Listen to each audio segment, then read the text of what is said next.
بسم اللہ الرحمن الرحیم۔ السلام علیکم ورحمۃ اللہ وبرکاتہ۔ جب انسان اپنا درد اللہ کو سناتا ہے تو اپنا درد صرف اللہ کو سنایا کرو۔ محترم ناظرین، آپ نے دیکھا ہوگا جب ہمارا دوست، ہمارا رشتہ دار، ہمارا ہمسایہ ہم سے روٹھ جائے، ہم سے ناراض ہو جائے، ہم سے خفا ہو جائے، اگر ہم اس کے گھر چلے جائیں تو وہ اپنی باہیں کھول دیتا ہے، اپنے دل کا میل کچیل صاف کر دیتا ہے، گلے ملتا ہے، خوش ہوتا ہے کہ میرے گھر پر چل کر آیا ہے، لحاظ کر لیتا ہے، ناراضگی کو بھول جاتا ہے، غصے کو بھول جاتا ہے۔ یہ تو اکیلے انسان کے چل کر جانے کی بات ہوئی ہے۔ اگر کسی دنیا دار کے ڈیرے پر کچھ لوگ چلے جائیں اور اس سے کوئی چیز طلب کریں اور وہ دینے کی استطاعت رکھتا ہو تو وہ کیا خالی ہاتھ لوٹائے گا؟ وہ کہے گا اتنے لوگ آ گئے ہیں تو ڈیرہ داری کی شان کے خلاف ہے کہ میں ان کو خالی لوٹاؤں۔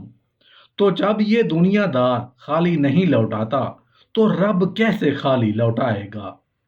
جب بندے اس کی دہلیز پہ چل کر آ جائیں تو وہ بندوں کی ضرورتوں کا کفیل ہے، ان کی ہر درد کو جانتا ہے، ان کی ضرورتوں کو پورا کرتا ہے۔ علماء نے کہا ہے دعا ہر صورت قبول ہوتی ہے، یا تو یہ کہ فوراً قبول ہو جاتی ہے، جو مانگا جائے فوراً مل گیا، اور کبھی ایسا ہوتا ہے کہ فوراً نہیں ملتا، حکمت ہوتی ہے اور فوری دینا مناسب نہیں ہوتا تو اس کو فوری نہیں دیا جاتا، لیکن دعا اس کی ڈیمانڈ پوری کر دی جاتی ہے۔ اور کبھی ایسا ہوتا ہے نہ فوری دیا جاتا ہے نہ دیر سے دیا جاتا ہے، اس دعا کو ذخیرہ کر لیا جاتا ہے اور حشر کے دن اس کا بدلہ دیا جائے گا۔ اور روایت میں آتا ہے حشر کے دن جب ان دعاؤں کا بدلہ دیا جائے گا جن کا بدلہ دنیا میں نہیں ملا تھا، تو لوگ آرزو کریں گے کہ کاش دنیا میں کوئی دعا قبول ہی نہ ہوئی ہوتی، سارے صلے آخرت میں ملتے۔ کبھی ایسا ہوتا ہے جو مانگا جاتا ہے وہ نہیں دیا جاتا، اس کے بدلے میں کچھ اور چیز دے دی جاتی ہے جو اس کی ضرورت ہوتی ہے، اور جو ان کے لیے مناسب تھی وہ کچھ اور مانگ رہا ہوتا ہے، لیکن اللہ اپنی حکمت کے تحت اسے کچھ اور عطا کر دیتا ہے۔ بہر صورت دعا قبول ہوتی ہے اور بندوں کے اٹھے ہوئے ہاتھ اللہ پسند کرتا ہے۔ آج یہ بھی بحث چلی تھی ہے کہ نہیں مانگنا چاہیے، فلاں وقت میں نہیں مانگنا چاہیے، تو وہ کہتا ہے مجھ سے مانگو، جب بھی مانگو، میرا دست کرم تمہارے دینے پہ آمادہ ہے۔ اور اگر کوئی نہیں مانگتا تو فرمایا اے محبوب فرما دو اگر یہ نہیں مانگیں گے تو اللہ بھی پرواہ نہیں کرے گا۔ مانگنا تمہاری ضرورت ہے، اگر تم مانگتے رہو گے تمہاری جھولیاں بھرتا رہے گا، اور اگر تمہیں اس سے نہیں پکارو گے تو وہ بھی تمہاری پرواہ نہیں کرے گا۔ تو اس کے حضور دعائیں مانگو، اپنی آرزوئیں پیش کرو، اپنی تمنائیں اس کے حضور پیش کرو۔ دنیا داروں سے مانگے تو اپنے لیے مانگتے ہیں، لیکن اللہ سے مانگو تو اپنے لیے بھی مانگو، اوروں کے لیے بھی مانگو۔ وہ کریم ہے، وہ دیتا ہے اور خوش ہو کے دیتا ہے۔ اس سے مانگو، اس سے جھولی پھیلاؤ۔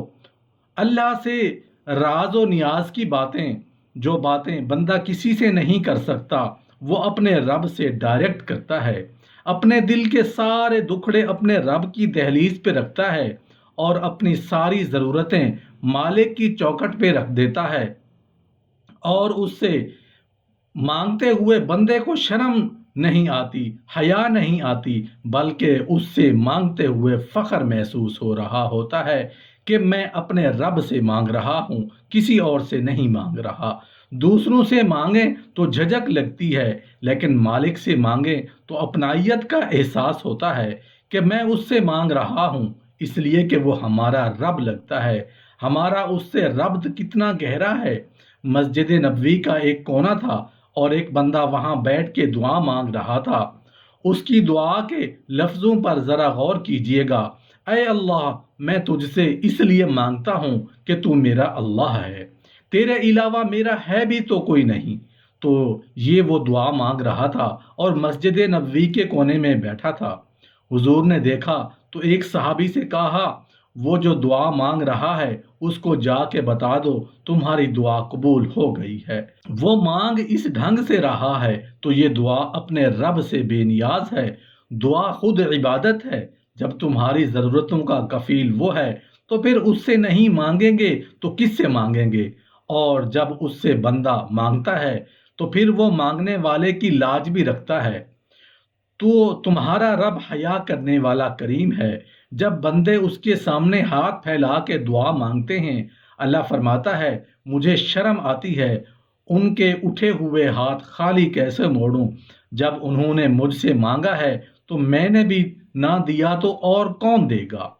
اللہ پاک اپنے گناہگار بندوں کو بڑے پیار کے انداز میں خطاب کرتے ہوئے فرماتے ہیں، اے میرے گناہگار بندو، تمہیں میری رحمت سے مایوس ہونے کی ضرورت نہیں۔ تم خطا کار ہو، گناہوں میں زندگی کے قیمتی ماہو سال بسر کر چکے ہو، مگر ہو تو میرے ہی۔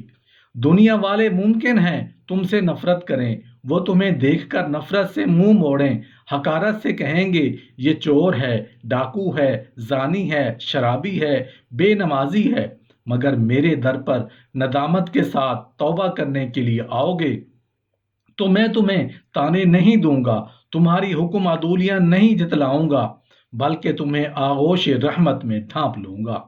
90 سال کا وہ بوڑھا جس نے زندگی میں اپنے مولا کے سامنے ایک سجدہ نہ کیا ہو، اس کی زندگی کا ہر لمحہ اپنے مالک کی نافرمانیوں میں گزرا ہو، اس کے نامہ اعمال میں ایک بھی نیکی نہ ہو، اور پھر وقت آ جائے کہ پیر سے کمر میں خم آ جائے، سر پر سفیدی چھا جائے، ہاتھوں میں دم نہ رہے، بینائی کمزور پڑ جائے، شنوائی میں سکل آ جائے، ٹانگوں میں دھم بھرنے والی بیوی داغ مفارقت دے جائے، دوست احباب بے وفا ہو جائیں، اپنے بچے بوڑھے ابا جان کو عضو فضول سمجھنے لگیں۔ یہ لوٹا پٹا اور ٹھکرایا ہوا بوڑھا جب ہر طرف سے کٹ کر، ہر طرف سے مایوس ہو کر، دل میں خوف خدا لیے ہوئے، گناہوں کا بوجھ اٹھائے ہوئے، جھکی ہوئی کمر کے ساتھ لاٹھی ٹیکتے ہوئے اللہ کے گھر کی طرف آتا ہے اور وہاں سر نیاز جھکا کر اپنے مالک کو پکارتا ہے، اے خالق و مالک، میں زندگی کی قیمتی 90 بہاریں گنوا کر، لٹا کر تیرے در پہ حاضر ہوا ہوں۔ میرے پاس سوائے گناہوں کے کچھ نہیں، مجھے سبز نے ٹھکرا دیا ہے، مگر اے مالک تو نہ ٹھکرانا۔ خاموش جواب آتا ہے، اے گناہگار بوڑھے، تو نے آنے میں ضرور دیر کر دی، میری مغفرت میں دیر نہیں ہوگی۔ اس در پر آنے والوں کو ٹھکرایا نہیں جاتا، گناہوں کی غلاظت میں آلودہ انسانوں کو دھتکارا نہیں جاتا، ان سے نفرت نہیں کی جاتی، ان کی غلطیوں کو گنوایا نہیں جاتا۔